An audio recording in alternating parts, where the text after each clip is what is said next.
So dito guys naisipan ko nga pala gamitin yung mga nakuha ko sa M6 Pass event, which is yung Cosmic Blaze Notification, Spawn, Recall, at Elimination Effect. At ginamit ko na din nga pala ito sa lahat ng hero.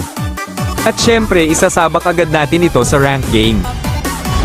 At dito nakuha agad ng kalaban yung Choco. Kaya ang ginamit ko na lang dito ay si Lapo. At dito ay napitas nga pala ako ni Pakito ng 2 sunod. Pero binawi ko na din yun bandang huli at panoorin nyo na lang guys yung mga mangyayari. At kung isa ka nga pala sa mga nanonood ng video na ito baka pwede pahingi ako ng follow, salamat.